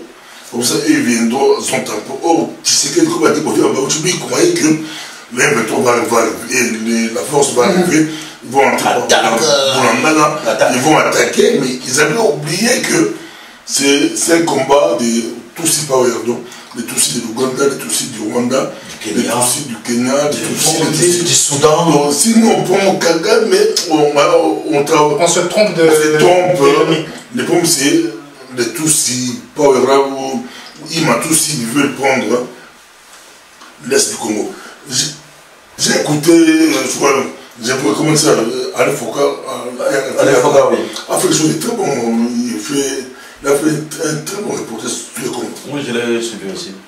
C'est que j'ai beaucoup, quand j'ai vu un jeune Rwandais à la télévision rwandaise, un journaliste, qui disait, ou analyste, qui disait, quand j'écoute les... Non, il était chargé d'un message du pouvoir. Quand vous écoutez bien, c'est un message. Que disait-il? Quand j'écoute les politiciens, comment les opposants, on va attaquer le Rwanda, tous disent on peut attaquer le Rwanda, mon site avait dit qu'on peut faire la guerre avec le Rwanda. Annexer même le Rwanda, disait-il. Il s'est proposé. Il se pose des questions, il se pose des questions, avec quelle armée? Avec quelle armée? Donc le Rwanda. Une simple question. Donc le Rwanda se pose la question avec quelle armée? Donc ils savent que, comme disait souvent Boudin Baouchi, avec Kabila, leur chemin des trois, ils ont détruit. Oui, tout à fait.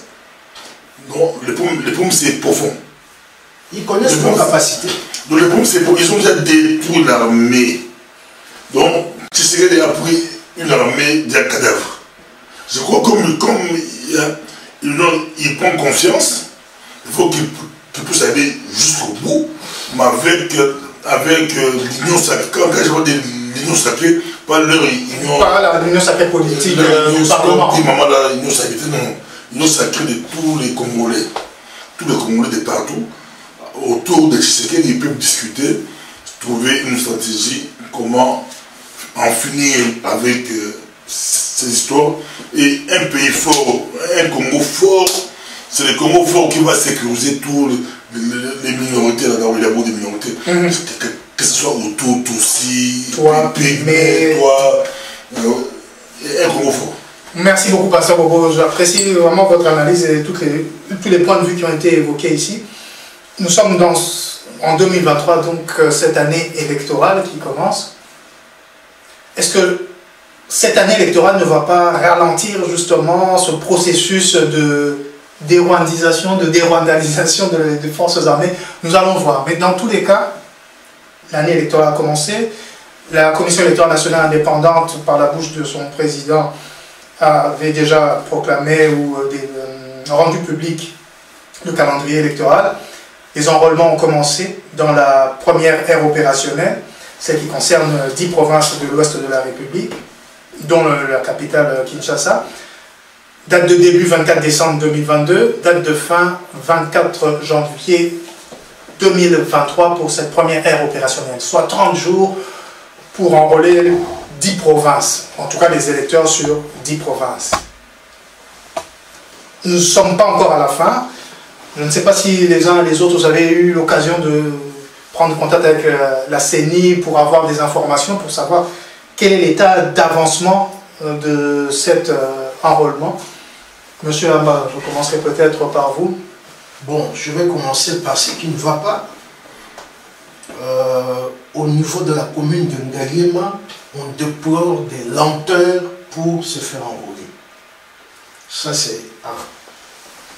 Mais ce qui va, il y a Denis Kadima qui était l'invité de Radio Okapi le 1er janvier, dimanche 1er janvier. Il a dit que tout se passe normalement. Et il compte tenir son pari de faire, de terminer l'enrôlement dans les 10 provinces au cours de 30 jours. Donc pour lui, il est tout à fait optimiste. Mais il ajouterait quelques jours, les jours perdus, pour oui, ça peut-être on verra, oui. Mais son plan, ça va. Oui. Et puis, sur le site de la CENI.cd, on voit qu'il y a des applications qui peuvent vous permettre de vous enrôler rapidement. Un pré-enrôlement, pour faciliter, accélérer l'enregistrement, puisqu'on déploie des lanceurs. Avant d'aller au bureau de vote. Oui. Et puis il a donné d'autres explications, parce qu'on a fait un procès un peu en sorcellerie à la CENI. Ah, les photos sont en noir et blanc. Oui, il dit non. Nous avons choisi. C'est vrai. Exactement. Que les photos sont en noir et blanc. Mais la carte d'identité que l'ONIP va publier, l'Office national d'identification des personnes. Voilà, ça sera en couleur. La photo sera en couleur.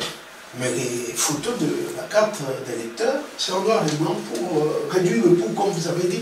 Donc, apparemment, l'enrôlement poursuit son petit chemin. Bon, la RDC Horizon 2023 a pris la peine d'envoyer quand même un courrier électronique à la CENI pour avoir des informations, pour celles qui sont possibles d'avoir. Puisque je me souviens avec Pasteur Bobo, je ne sais pas si avec vous aussi, M. Amba, pendant le Covid, pendant la pandémie et le confinement, nous suivions quasiment jour après jour, juste les chiffres, on n'avait pas besoin de savoir, on avait juste les chiffres de ce qui se passait, autant d'admissions, autant de morts dans telle province, dans tel pays. Si on peut obtenir de la CENI cette réponse, j'espère que nous allons avoir une fin de recevoir de la CENI et nous communiquer, ou un lien, ou quelque chose qui nous permet d'avoir juste les chiffres. On n'a pas besoin de les noms ou quoi, mais comme on dit, dans Kinshasa, on est à 1 million d'enregistrés. Je ne sais pas, dans telle autre province, on est à autant. Voilà, le message est lancé, comme ça peut-être que notre mail sera lu. Oui, Monsieur Landou, alors, pour vous, comment vous estimez, vous mesurez l'évolution de cette première phase? Oui, merci beaucoup, Yogo. Moi, je ne serais pas aussi angélique que le président de la CENI, Kadima, parce que, vous savez... Même malgré que vous n'avez pas les mêmes informations que lui? Nous avons les mêmes informations avec lui. Alors, nous nous écoutons. C'est-à-dire, il y a le premier vice-président de la CENI qui est passé devant la presse le 4 janvier, qui parle de plus ou moins 1 million d'enrôlés à ce jour-là, donc au 4 janvier, depuis le 24 décembre.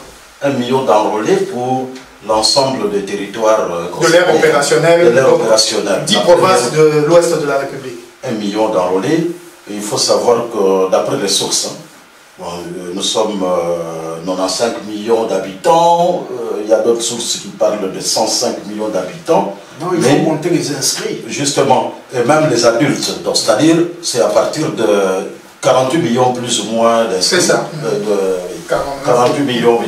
Si j'ai rentré vers les adultes, les inscrits. Bon, c'est un peu ça. Alors, il faut voir 1 million, il y a eu, je disais que nous avons les mêmes informations avec Kadima. Les ratés des inscriptions, Kadima le sait, parce qu'il est même passé devant la presse pour corriger, pour dire qu'il y a eu des problèmes techniques, mais qui seront corrigés. Donc en fait, humblement, il ne pouvait pas dire que tout se passe bien. Non, tout va bien se passer, on comprendrait. Donc à 11 jours d'enrôlement, à la date du 4 janvier, nous sommes à 1 million. À 1 million. Et bon, donc il reste quelques 19 jours. Oui, quelques 19 jours. Bon, si on multiplie par 3, par 4, on pourrait y arriver, non? Exact, oui. Vous avez une calculatrice là. Bon, c'est un peu ça. Mais vous avez les chiffres, on vous verra si ça va aller. Mais de toute façon, nous sommes positifs, nous accompagnons le processus. C'est pour cela d'ailleurs que nous sommes là. Mais dire que ça va, que ça se passe bien, c'est trop dire. Parce que Kadima lui-même reconnaît qu'il y a eu des problèmes techniques que la CENI devait corriger. Bon. Mais ça, c'est dans tous les projets. Il y a toujours des problèmes qui arrivent, des problèmes prévisibles et des problèmes qu'on ne peut pas prévoir. C'est pour cela que les inconnus, comme on dit dans le jargon. Oui, vous avez raison. C'est pour cela que je dis comme Kadima, je dis contrairement à ce que dit Kadima, que le processus va à bon train. Non, le processus a connu des couacs. Et ainsi de suite. Et je ne voudrais pas entrer dans un détail. Il y a aussi le Grand Bandundu qui est dans la première ère opérationnelle chez moi. Et il y a de sérieux problèmes dans le Bandundu, comme dans le Congo central. Évidemment, des problèmes inhérents à la... Au conflit interethnique? Non. Des problèmes inhérents au conflit interethnique dans le Grand Bandundu, du côté Maïndombe. Je ne sais pas si... notre ami qui est ressortissant de là peut le savoir, des problèmes inhérents au conflit. Et dans le Congo central, des problèmes inhérents à la spécificité même de la RDC, qui est un pays où il y a, je crois, 10%, il y a un pays qui est électrifié à plus ou moins 10%. Le taux d'électrification est et donc, il y a des problèmes de batterie qui étaient déplorés dans un coin du Congo central, où 3 jours durant, ils pouvaient inscrire aucun électeur. Et dans le Grand Bandundu, le problème du conflit qui fait qu'il y a plusieurs bureaux qui sont désertés par les agents de saisie, je ne sais pas comment on les appelle, hein. Oui, les OP, les OPS, les agents de saisie qui ont déserté, oui, qui ont déserté les bureaux à Maïndombe et dans une autre localité là dont j'ai le nom. Et pourquoi? Pourquoi? Parce que ces opérateurs de saisie étaient attaqués, pas attaqués, abattus, non. Les gens en armes sont arrivés le premier jour, une centaine. Ils ont exigé d'être enrôlés avec armes et machettes. Les agents, les opérateurs de saisie étaient obligés de les enrôler. Ça, c'est un opérateur de saisie qui a fait son rapport à son chef de province. Il était obligé d'enrôler la centaine des assaillants qui sont arrivés. Et il a cru que c'était fini. Le lendemain, ils sont encore arrivés et ils ont même abattu un certain Mouteke en face du bureau d'enrôlement. Et ils ont eu peur. Ils ont, par leurs petits moyens... Donc un problème de sécurité. Un problème de sécurité, oui. Alors par leurs petits moyens, ils ont essayé d'appeler un motocycliste ami pour faire partir de là, de les évacuer. Donc il y a quand même de petits problèmes de sécurité, de petits problèmes techniques, de batterie, et ainsi de suite. Bon, nous sommes à notre... Il y a un autre petit problème, si je peux dire ainsi. Et je passerai alors la parole au pasteur Bobo. C'est qu'on a parlé de corruption au niveau de certains bureaux. C'est-à-dire que les agents demandaient l'argent pour vous délivrer la carte d'électeur. Et Denis Kadima a dit, c'est une corruption. Donc si vous avez connaissance d'un cas pareil, il faut le dénoncer à la CENI, l'intéressé sera poursuivi. Donc voilà un peu... Il y a même eu un autre cas où le bureau de la CENI demandait une contribution des électeurs, de futurs électeurs, pour le carburant, oui. Pour le groupe électrogène probablement. Pour acheter le carburant pour le groupe électrogène. Donc il y a quand même de petits problèmes, évidemment, tout ne peut pas être parfait, il faut le reconnaître. Non, c'est un challenge gigantesque, mais voilà, celui qui a été désigné est expert dans la matière et a certainement pu prendre en compte toutes ces situations. Pasteur Bobo, qu'est-ce que cela... On suit comme tout le monde, J'ai vu, je vois Chadar il peut perdre, qui refuse pour eux, le PPRD peut-être ne vont pas prendre parti. Il boude encore, mais Fayoulou avait un langage aussi contradictoire, mais Fayoulou sera candidat avec, il fait comme Tshisekedi avec sa machine à voter, qui dit des ordres, fraude, ou tout ce qui pleuve, qui neige, il sera candidat, on attend avec Denis Kadima. Mais moi j'aimerais bien qu'on puisse aussi voir les probables candidats à président. Je vois Mouyabou qui est venu, les autres ne sont pas encore. Si eux, ils pourront se mettre devant pour mobiliser les gens. Il faut mobiliser les gens pour que les gens puissent s'enrôler massivement. Comme ça, demain, vous pouvez réclamer que vous avez gagné. Mais si vous ne dites rien, il n'y a pas d'engouement. Il y a un risque que ces gens puissent réclamer que j'ai gagné, on m'a volé la victoire. Donc il faut c'est la période où, que ce soit nous les médias, les partis politiques, tout le monde, qu'on puisse pousser les gens à aller se faire enrôler clairement. Et j'en profite pour demander aux Congolais de Belgique. Moi par exemple, oui. Le 24. L'ère opérationnelle 2, j'allais y venir, mais la Belgique, la France et la République sud-africaine devront eux aussi commencer. Nous, on va revenir ici pour faire des analyses, pour voir en Belgique qui a gagné. Ne venez pas réclamer la victoire si vous voulez pousser les gens à se faire enrôler. Mais nous quatre, on va revenir ici pour voir en Belgique qui a gagné. En France, aux États-Unis, c'est pas la personne qui gagne qui est président, mais on va vous dire selon les résultats en Belgique. Et d'ailleurs, nous attendons aussi de la CENI un retour par rapport à cette question, puisque nous avons aussi posé la question pour savoir comment cela va se dérouler pour l'ère opérationnelle 2. Nous espérons avoir des réponses. Oui, avant de passer au dernier point. Rapidement dire que la position du PPRD de bouder l'enrôlement ou les élections, ce n'est pas une première, hein, parce que l'UDPS l'avait fait aussi en 2006, n'avait pas voulu participer aux élections. Mais ils ont compris, l'UDPS a compris qu'elle n'avait pas gagné, et elle avait plutôt perdu. Et en 2011, je crois, l'UDPS revient. Et c'est ça, les leçons de l'histoire, il faut mais la différence est que l'UDPS de 2006 avait beaucoup plus de chances de gagner. Peut-être lui-même, Etienne Tshisekedi avait vu que même s'il partait, il allait perdre, mais il était populaire.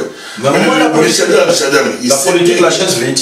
Chadar sait bien qu'il vienne ou qu'il ne vienne pas, il ne va pas gagner. Attention, Chadar, il ne parle pas de Chadar. Chadar, il parle du PPRD. Et attention, mais non, le PPRD ne peut pas gagner, l'UDPS ne peut pas gagner, le CID ne peut pas gagner. Toujours, monsieur nous ne sommes pas encore aux élections. Nous ne sommes pas encore aux élections. Nous arrivons justement. Je ne suis pas d'accord, mais si on voit déjà que. Oui, mais d'accord. Il y a un candidat n'a pas de chance quand même. Mais tu sais, mon cher, mais Fachi n'a pas de chance de gagner tout seul. Il va faire des alliances. Le PPRD. Il est présent sortant. Il est présent sortant. Ah, le PPRD compte sur. Non, pas compte. Fachi va compter sur les alliances. Mais si tous les politiciens vont faire des alliances. C'est 3 ou 4 personnes. Mais tous les politiciens. Si on cite 5 personnes. Attends. Non, il est conscient. Et puis, ils savent. On ne parle pas de Chadar. Mais le PPRD sait très bien que c'est impossible. Je vais vous mettre au même diapason, puisque le dernier point c'est bien celui-là. Nous avons entendu pas mal d'annonces de candidats. À ce jour, les annonces sont des annonces. Personne n'a encore été enregistré ni comme électeur ou peut-être quelques-uns. Et les candidatures n'ont pas encore été retenues pour la présidentielle. Et maintenant, je vais vous passer la parole à ce sujet. On ne va pas encore entrer dans les faiblesses, les forces des uns et des autres, mais les dernières annonces, et je vous donne la parole, Pasteur Bobo, comme ça on va clôturer de gauche à droite. Les 5 candidats annoncés, qui ne sont pas encore été enregistrés ni rien, mais qui se sont annoncés, selon vous, si vous avez un ordre de... Non. Le tiercé gagnant ou le quinté gagnant, ça serait quoi? Je vais vous moi je connais. Il y a Tshisekedi de président sortant qui va remplir, ça c'est sûr. Ça c'est pas dans l'ordre, hein, de l'ordre des préférences, c'est juste que vous les citez. D'abord, Tshisekedi Fayoulou qui va revenir, ça c'est sûr. Il a annoncé, les deux ont déjà annoncé, oui. Bon, il reste leur parti, leur congrès, c'est déjà sûr. Il y a Katumbi qui a déjà annoncé par rapport à son parti. Il y a Franck Mouyambo. Oui. Ça fait 4. Franck Diongo. Donc, laissons Pasteur Bobo citer ceux qu'il a retenu. Il ne veut pas que Franck Diongo. On va s'arrêter à 5 pour vous. Franck Diongo va me regarder, il va dire Bobo, qu'est-ce qu'il y a? Franck Diongo, qui est encore monté dans le pognon. Et puis 7e, c'est qui dit? Il y a Bernadette Tokwaoulou. Donc une femme sur 7 qui se sont annoncées pour le moment. Mais pour moi, parmi les 7 que vous voulez citer, il n'y a que 2. Il y a que 2. Pour l'instant. Quels sont vos favoris? Pas les favoris, ceux qui ils sont en ballottage favorable. C'est encore Tshisekedi Fayoulou. Le président sortant et le président élu. Pour l'instant. D'accord. En tenant l'arrivée de Mouko qui est équipé pour bouleverser les choses. Monsieur Bandou. Oui, l'arrivée probable, pas l'arrivée. Les 7 annoncés. Quel est votre top 5? Pasteur Bobo a cité les 7 plutôt, les 7 candidats. Moi, je suis plutôt tel que j'ai toujours été. Hein. Je suis apolitique, pur et dur. Et je ne ferai pas mon pronostic parce que la politique est compliquée. Question d'alliance. Merci. Je ne ferai pas de pronostic. Je ne sais pas que le meilleur gagne. Monsieur Amba. Que le meilleur gagne. Voilà. Que ça soit Franck Diongo, que ça soit Bernadette Tokwaoulou, que le meilleur gagne. Monsieur Amba, vous avez le mot sur ce sujet. Que personne ne pourra gagner sans faire des alliances. Mais ne perdons pas de vue qu'une élection présidentielle c'est reconnu comme un rendez-vous entre un homme et un peuple. Voilà, vous avez totalement raison. Donc, vous pouvez faire des alliances avec les gens, mais si vous ne parvenez pas à convaincre vous-même d'abord, c'est la raison pour laquelle, là, je reviens sur la théorie. Le premier facteur qui fait gagner une élection, c'est le candidat lui-même. Sa capacité à convaincre, sa capacité, comment dire, à identifier les attentes de la population, qui doit insérer dans son discours. Oui, c'est-à-dire que vous ne devez pas aborder tout. Vous savez, quand moi j'entends le président Tshisekedi parler des 145 territoires, je dis c'est une erreur. Il devait identifier 3 ou 4 priorités et s'accrocher là-dessus. Parce que tout est prioritaire. Deuxième élément, l'argent. Le nerf de la guerre. Ah oui, c'est un facteur important. Vous ne pouvez pas vous lancer dans une campagne électorale au niveau de la présidence de la République sans avoir de l'argent. Déjà, la caution à verser, c'est toujours 100 000 dollars, je crois. Ça, je n'ai pas vérifié. Oui. À moins qu'ils aient changé. Mais la loi électorale a fait quelques modifications par rapport aux cautions, selon le nombre de candidats, mais pour la présidentielle, je ne sais pas, selon le nombre de candidats, du genre femmes, on peut faire tomber la caution. Et le troisième facteur, on a déjà eu l'occasion d'en parler ici, d'ailleurs Patrick en a parlé ici, l'humeur du moment. Comment peut-on identifier cette humeur du moment? C'est là où les Congolais confondent stratégie et tactique. Le 20 décembre 2023, oui, la stratégie doit constituer à faire même un sondage confidentiel pour demander aux gens quelles sont vos priorités pour le président de demain. Sur base de ça, et puis savoir, un homme comme Félix, si moi j'étais son conseiller en communication, je lui dirais, faites un sondage pour savoir ce que les gens vous reprochent. Ce qui est un exercice très difficile pour les hommes politiques et les femmes politiques non, si vous, de manière générale. Si vous recourez à un cabinet d'enquête d'opinion, ils peuvent vous ramener, parce qu'aujourd'hui, c'est un secret de polichinelle. Félix Tshisekedi passe pour un président tribaliste. Donc cette histoire va lui couler à la peau. Deuxièmement, il n'a pas, comment dire, combattu la corruption comme il se doit. Finalement, vous êtes son cabinet conseil puisque vous lui reprochez ce Et donc, on est déjà dans les rumeurs du moment, nous devons faire attention à cela. C'est la raison pour laquelle nous avons évoqué lors de notre conseil de rédaction, moi je vous ai parlé du cas Beya. L'arrestation de François Beya a divisé non seulement les Congolais en général, mais aussi les Balobs en particulier. Le chef de l'État était induit en erreur dans cette affaire. Bon, la justice est indépendante normalement, mais bon, nous allons voir. Oui, mais il a été induit en erreur, parce que s'il n'était pas induit en erreur, l'affaire allait être réglée, 48 heures de détention préventive, allez, il passe devant la justice aux tranches. Et puis, dernier point, le parti. Avoir un parti qui va battre campagne surtout aux 4 coins du pays. Et en dehors, puisqu'il y a la diaspora. Louer des avions pour amener des affiches, des prospectus. On peut les imprimer sur place aussi. Ah, j'espère qu'il y en a. En Banda, qu'il n'y a pas d'imprimerie, par exemple. Je prends un exemple. Voilà un peu ce que moi je peux dire. Merci beaucoup, M. Amba, M. Landou, M. Pasteur Bobo Koyamba. Je ne peux pas ce qui commence à dire. Un dernier mot et puis on clôture. Par contre, c'est à dire que alliance. Mais les alliances se feront par rapport aux 2 personnes qui vont émerger. Par rapport c'est votre point de vue. Il y aura 2 personnes. Oui, c'est un l'élection, c'est un seul tour. Oui, mais voilà, c'est pour ça que les alliances se feront juste avant l'élection. Voilà, il n'y aura pas les 2 personnes qui vont émerger. Ils ont fait à Genève là. Il n'y en aura pas. Beaucoup, non, il y en aura. Non, les 2 qui vont émerger, il n'y en aura pas. Il y en aura. Non, il y aura des alliances pour émerger, pour tourner les 2.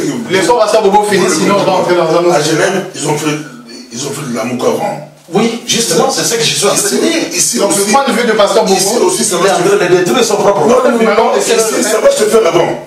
Ça va se faire avant. Comme à Genève. Comme à Genève. Voilà, bon. Et les gens vont se classer derrière les 2 candidats. Voilà. Les autres petits candidats ils seront indépendants, mais ils ne pèseront pas comme les. Je ne citerai pas comme c'est présidentiel. Exact. Donc, mais justement, comme les mots qu'il y a entre les groupes là, ils vont rester indépendants, ils vont postuler, mais les poids lourds, comme c'était à l'époque, les Bemba, étaient derrière.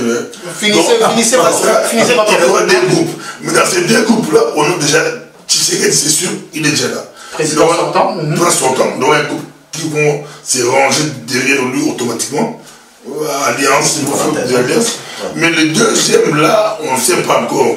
C'est pourquoi ça se cherche, on voit. Mais ça se cherche. Merci, parce que si vous avez fini. Les deux là, qui vont se battre pour l'élection à un seul tour. Voilà. Je rappelle qu'il y aura un débat entre les candidats présidentiels. Donc, ça reste à voir. Monsieur Lando, un dernier mot. Oui, juste une parenthèse. Je voulais dire à Pasteur Bobo qu'il ne faut pas dire qu'il n'y aura pas d'alliance et qu'il y aura des alliances. Non. Il faut dire qu'il y aura des alliances. C'est ça que j'ai dit. Je n'ai pas dit autre chose. Monsieur Amba, puisque nous avons dépassé déjà de plus de 5 minutes. Pasteur Bobo a parlé de petits candidats. Comme de petits pays. Oui, nous devons être très prudents avec ça. Je prends le cas de la République centrafricaine. L'ancienne présidente de la transition Centrafrique, Mme Samba Panza, a dit qu'elle sous-estimait l'actuel chef de l'État centrafricain. Parce qu'il fut directeur de cabinet de Bozizé. Alors, elle considérait que c'était un petit candidat. Il n'a pas une expérience ministérielle, il ne passerait pas. Et à sa grande surprise, c'est Touadéra, Faustin Archange Touadéra, qui est passé. Donc, c'est les Congo, c'est pas la RCA. Monsieur, on va finir.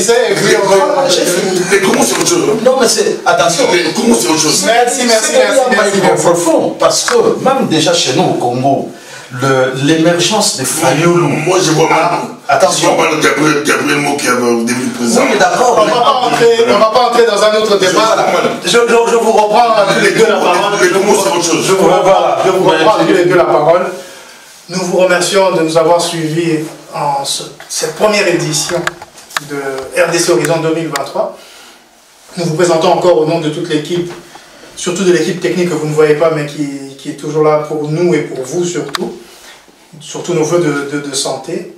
Et nous réitérons nos messages vis-à-vis de la Commission électorale nationale indépendante de nous communiquer les éléments dont nous avons besoin pour faire l'exercice que nous avons à faire durant toute cette année pour vous apporter nos analyses, nos interprétations, pour que vous puissiez, vous, Congolaises et Congolais, forger votre opinion et choisir les dirigeants qui vont faire sortir notre pays de ce marasme qui dure depuis des décennies.